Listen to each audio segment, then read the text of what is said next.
अस्सलाम वालेकुम guys, welcome to my YouTube channel. आज हम बात करने जा रहे हैं ड्रामा सीरियल फतूर की। मैं एक बात आपको बताता चलूँ कि इस ड्रामे का एंड उस तरह नहीं हुआ जिस तरह हम चाहते थे कि इसमें किसी न किसी को सज़ा मिलनी चाहिए। हमज़ा को सज़ा मिलनी चाहिए, उसे बुरी तरह फंसाना जाना चाहिए, उसकी माँ को सज़ा मिलनी चाहिए क्योंकि हैदर को जिस तरह से बातें सुना के गई है। चलो कोई बात नहीं, इस बात का एंड खुशी से हुआ है कि इसका दिलनशी को अच्छी तरह इन्होंने एक्सेप्ट कर लिया। हैदर उसे माफ़ कर देता है, अपने पास रख लेता है। दिलनशी की भाभी फ़ौरन दिलनशी की माँ के पास आती है। दिलनशी की माँ और जाबर आपस में बैठकर बातें कर रहे होते हैं।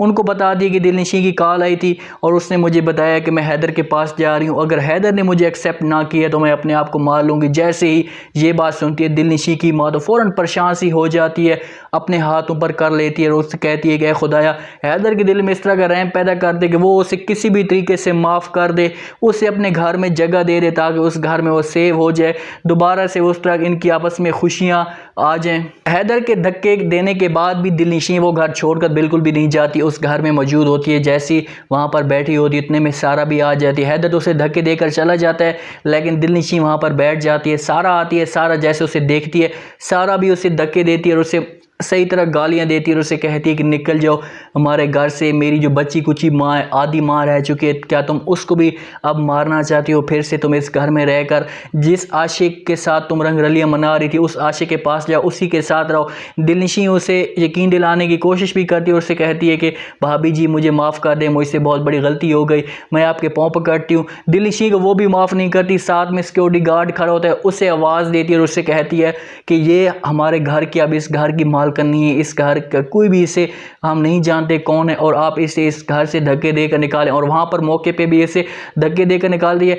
दिलनशी को बड़ा इस चीज़ से बड़ा दुख लगता है जब सारा उसे धक्के देती है, लेकिन फिर भी इतनी ढीठ बन चुकी है, उसने एक आदा बना लिया, अपना वादा कर लिया कि जब तक मुझे ये इस घर में एक्सेप्ट नहीं करेंगे मैं ये घर छोड़कर कभी भी नहीं जाऊंगी। जी, हैदर और हैदर की माँ की आखिरी सांसें चल रही होती हैं। हैदर की माँ बैठी होती है, हैदर अपने पास साइड पे बैठा होता है, घड़ी को देख रहा होता है। वो ये सोच रहा होता है कि इतनी में देर तक दिलनशी अब कब तक चली गई होगी, अपनी माँ को मैं साथ लेकर चला जाऊँ। तो फ़ौरन दिलनशी की माँ की कॉल आ जाती है और उससे कहती है कि बेटा दिलनशी आपके पास आई है, क्या क्या कहा उसने?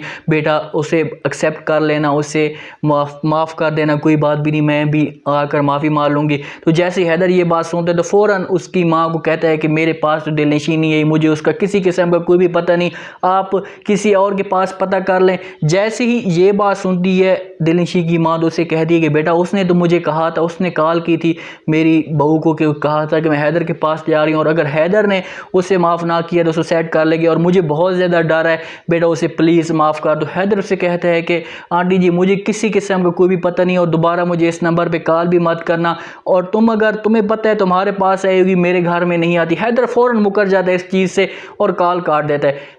हैदर की माँ भी साथ पड़ी होती है और वो ये बात समझ चुकी होती है और एंड पे हो सकता है इस वजह से वो हैदर को बोल भी दे कि बेटा मैं आप खुशी देखना चाहती हूँ, आपके साथ दिलनशी अच्छी थी, एक अच्छा सा जोड़ा बना हुआ तो आप उसे माफ़ कर दें।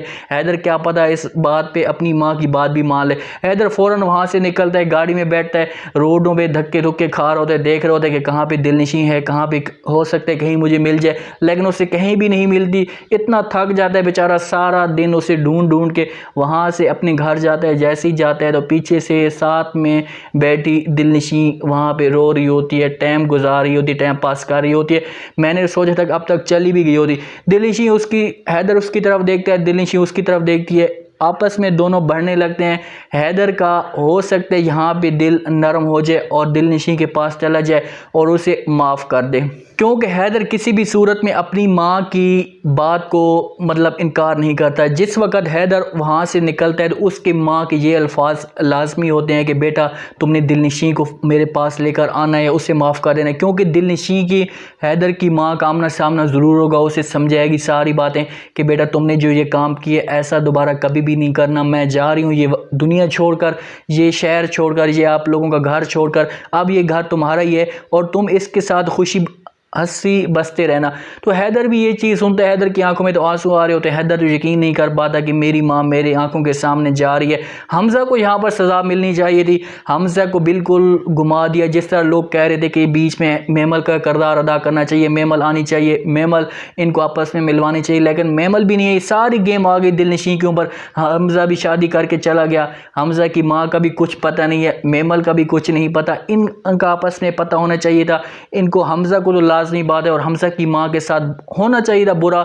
ये माफ़ी लाजमी हैदर से मांग करनी चाहिए जिस हिसाब से इन्होंने हैदर के साथ किया था। तो ये जी लास्ट एपिसोड थी, लास्ट एंड था। खुशी के साथ अख्ताम पजीर को पहुंचा, सबको खुशी हुई कि हैदर और दिलनशी एक साथ हो जाएंगे। लेकिन यहाँ पर गम लोगों को इस बात का है कि इस जगह पे इनको सज़ा हमज़ा वालों को मिलनी चाहिए। अपना ख़ास ख्याल करें, दुआ में याद रखें। मुझे दीजिए इजाज़त। अल्लाह हाफ़िज़।